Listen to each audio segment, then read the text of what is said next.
Lazy people do a little work and think they should be winning, but winners work as hard as possible and still worry if they're being lazy. You should be a monster, you should be ruthlessly ambitious, and then learn how to control it. And it's that old expression, it's better to be a warrior in a garden than a gardener in a war. Here's something a guy said recently. This dude said, there's a moment when every boy realizes no one's coming to save him. And that's when he becomes a man. And some boys never get there and stay children forever. Godfather, I don't know what to do. I don't know what to do. You can act like a man! What's the matter with you? Hard times create hard men. Hard men create soft times. Soft times create soft men. Soft men create hard times. We are now around soft men in hard times. Be a dangerous man. Now, being dangerous is not being a threat. They're two different things. All right? And it's not about going out and lifting weights and getting a bunch of tattoos and wearing leather jackets and walking around with your chest and shoulders up, hulking around saying, I'm dangerous. That's very rarely is that a dangerous man. Often the most dangerous man in the room is the quietest man in the room. Be the guy who embraces the ugly, the miserable. Be the guy who embraces hard work, the grind. Don't be afraid of being hurt. Don't be afraid of sacrificing some blood. Give a man a purpose and the ability to achieve it, and he will crawl over broken glass with a smile. And I think that feeling capable and powerful and competent and respected and admired is something that will get a man so far. You give a man those things, and he'll deal with suffering until the ends of the earth. You're a man. You are a man. Stand up and be a man. Make the hard decisions. Make the sacrifices. Make the unpopular decisions. And become comfortable in your own skin. And if you are not a person that you are comfortable being alone with, that is the one person in this universe that you have full power, full right, and full responsibility to change. This is kind of part of being a man. It's like, you kind of got to f it all up a little bit. I think so. I think part of learning is dying. I think part of learning is you got to die a little bit. Because what is learning? Learning is me giving up on my old shit, my old ideas. Those ideas have to die for me to be open to some new shit. And so me learning how to be a better man, I had to die a little bit. The dumb shit that I've done or the bad mistakes that I've made, they've taught me. You know, you learn. Like, that's why failure is so important. Like, failing and fucking up and making mistakes, it's very important. That's how you learn. That's how the bad feeling that you get from something that you shouldn't have done or wish you didn't do or wish you did better. Like, especially failing at something where you half-assed it and you just feel like a fucking loser. Like, that just teaches you. It teaches you to get your shit together. And I dedicated this fight. I wasn't going to fight. I dedicated this fight to him. I was going to rip his heart out. I'm the best ever. I'm the most brutal and vicious and most ruthless champion there's ever been. There's no one can stop me. Lynx is a conqueror. No, I'm Alexander. He's no Alexander. I'm the best ever. There's never been anybody as ruthless. I'm Sonny Liston. I'm Jack Dempsey. There's no one like me. I'm from Nairclaw. There's no one that can match me. My style is impetuous. My defense is impregnable. And I'm just ferocious. I want your heart. I want to eat his children. Praise be to Allah. If you have to ask how to get motivated to go to the gym, you don't need to be going to the gym. You don't want it enough. When you're sick and tired of looking and feeling like shit, you'll show up, motherfucker. I'll see you there. Because you're going to look in the mirror and you're going to be like, fuck that. You're going to want to be in the gym. You find no answers in the light. None. It's too happy. It's too nice. And we don't need to be taught how to live in happiness. That just comes naturally to us. Happy moments, but the dark times, man, you can't get there unless you put yourself there. It's easy to give up. You know, Hell it's yeah. easy. It's the easiest thing in the world to do. I'm done. I ain't going. I ain't gonna keep going. Yeah, I don't feel like going to work. I'm done. Yeah, man. It's easy. It's very easy. But what's hard is going, yo, yesterday I got nothing from working as hard as I could. Nothing happened from that. I'm gonna do the same thing again today, but I'm gonna try to go harder. That's the hardest thing in the world. To get up every day and give 100% and be in the same position that you were, each day, but mentally know that you're trying and trying and trying. That's a real grind. He's hooking. He's hooking. Damn, Ron, come on. What's the matter with you? Tomorrow. There is no tomorrow. There is no tomorrow. There is no tomorrow. You're going to lose sleep. You'll doubt whether it'll work. You'll stress to make ends meet. You won't finish your to-do list. You'll wonder whether you made the right call and have no way to know for years. This is what hard feels like, and that's okay. Everything worth doing is hard, and the more worth doing it is, the harder it is. The greater the payoff, the greater the hardship. If it's hard, good. It means no one else will do it. More for you. Nobody cares about you. Nobody cares. It's only a small percentage of population. Nobody gives a damn. And even if they do, what? You make a mistake, you zig when you should have zagged, you get clipped. So what? Everybody make mistake.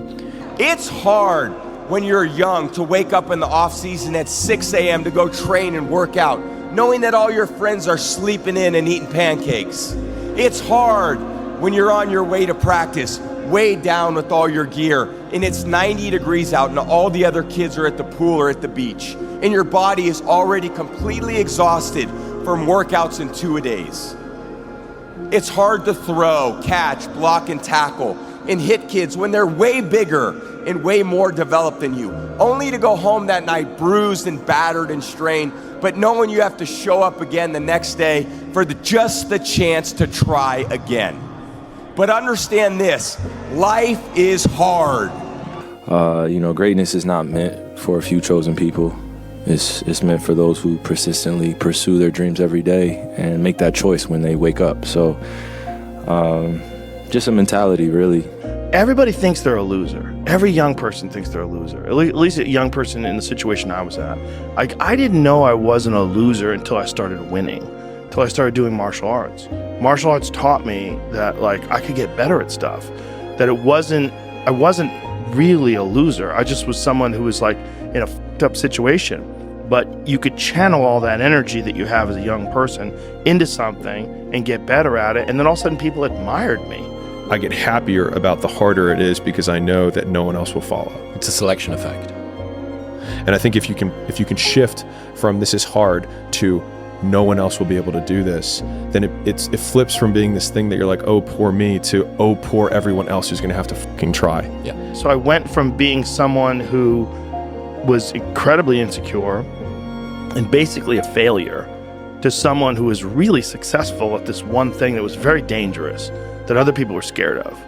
And that gave me immense confidence and also a real understanding of the direct correlation between hard work and success. Don't follow what most people do because you don't want the results that most people get. The average person is obese, likely to be divorced, and has less than 1K in the bank. It feels safe to do what everyone else is doing, but it's actually a terrible decision. It's like the best way to guarantee to not have the life that you want is to do what everyone else is doing. Unless you want what everyone else has, which no one does. Who teaches with force inside of you? I grew up in a culture that told me going to war made you a man. Going to prison and coming back makes you a man.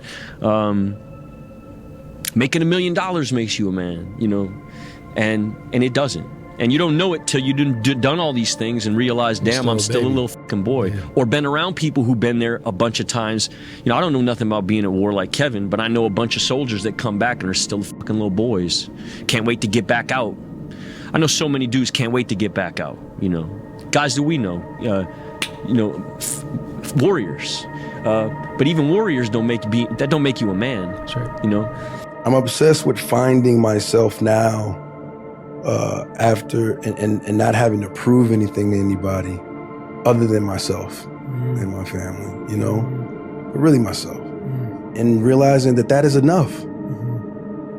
You know what I'm saying? Giving your best is enough. And sometimes we lose track of that, and yeah, so for anybody out there, you're enough, man. The bottom line is, no one's coming. No one. No one's coming to push you. No one's coming to tell you to turn the TV off. No one's coming to tell you to get out the door and exercise. Nobody's coming to tell you to apply for that job that you've always dreamt about. Nobody's coming to write the business plan for you. It's up to you. And because you're only ever going to do the things that you feel like doing right now or that feel good right now, unless you understand that you've got to parent yourself, you got to push yourself, you're not going to make your dreams come true. You're just not. We're not wired that way. You weren't born that way. You weren't that way when you were growing up, and you're certainly not that way as an adult. It's so easy to be great nowadays, my friend, because most people are weak. Most people don't want to go to that extra mile. Most people don't want to find that extra because it sucks. It's miserable. It's lonely. You talk about that you were kind of, lonely by yourself. I was the same way. And that used to hurt me growing up. Now I thrive in that shit. That's the only place to be. Victims see their past as their fate.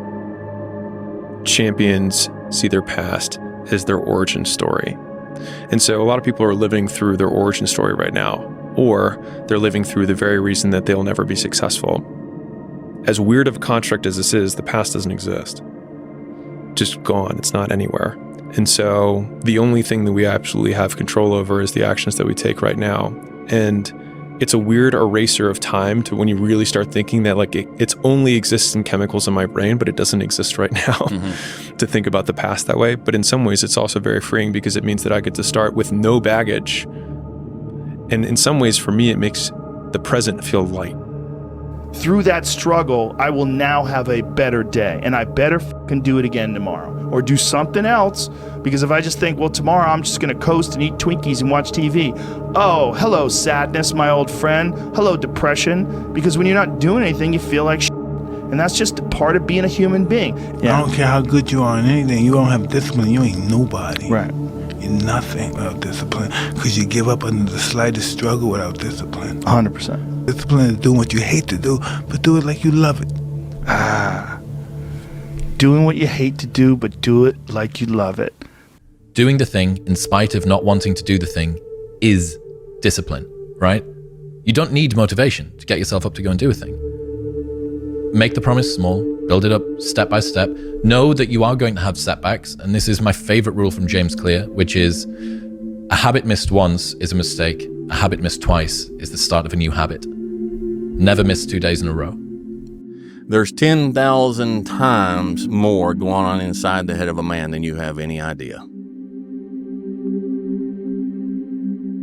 He's carrying burdens that you don't have a clue about, and he don't know how to express them, and he don't know what to do about it, and he figures if he puts it out there and communicates it, he's just going to be shot down, called a fool, called weak, so he carries it inside, and you have no clue the burdens and the hell that most men are carrying inside and not even showing you.